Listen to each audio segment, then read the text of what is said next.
milyong trabaho sa micro, small, and medium enterprises target sa Calabarzon sa 2016. Pamilya ng mga biktimang basta na lamang nawala matapos luhutin, nananawagang ipasa na ang anti-enforced disappearance bill. DILG Regional Director ng Calabarzon, inilahad ang mga natutunang prinsipyo sa pamamalakad ni dating Secretary Robredo. Opisina ng DFA sa Batangas City, ililipat sa Lipa City. Mga benepisyo sa kalusugan ng pagkain ng rambutan, alamin. At International Awardee Filmmaker Brillante Mendoza, bumisita sa Batangas.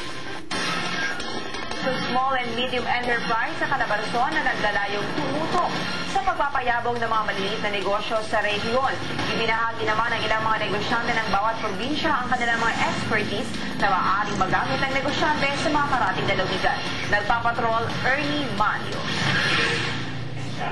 Pangalawa ang Calabarzon sa NCR na may pinakamaraming micro, small and medium enterprise o mga maliliit na negosyo sa buong bansa.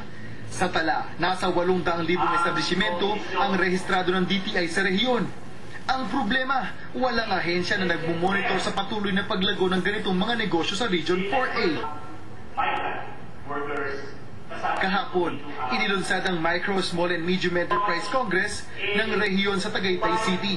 Isang konseho na tututok sa mga pangangailangan at susuporta sa patuloy na paglago ng mga nasabing negosyo. Po ay itatakal sa Congress yung mga needs ng SME in terms of the following areas. Sa financing, na nadidiscuss dito, access to market, yung technology at saka productivity and competitiveness, and then yung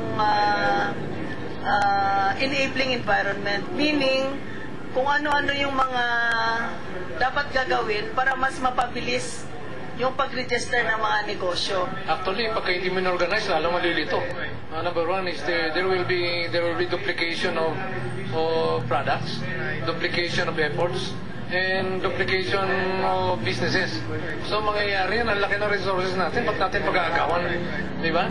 Pero if you can put them in order, may organize natin mabuti, sa makatuwid, may ayos natin.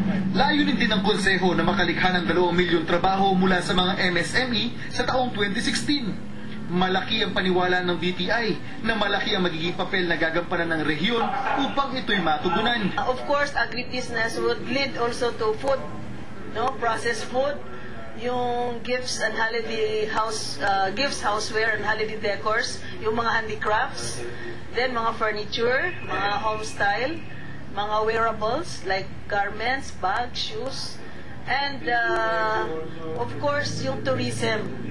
Bahagi rin ng Congress kahapon na makapagbigay ng mga estratehiya ang bawat probinsya na magagamit ng mga karatig lalawigan.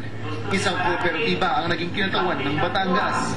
So, yung mga experiences na yon, I think will be applicable naman to all, especially if there are existing cooperatives in various areas in the region where they can replicate and in one way or another help their membership. Nagpasa rin ng resolusyon ng konseho na makakatulong sa pagpapayabong ng MSME sa rehiyon.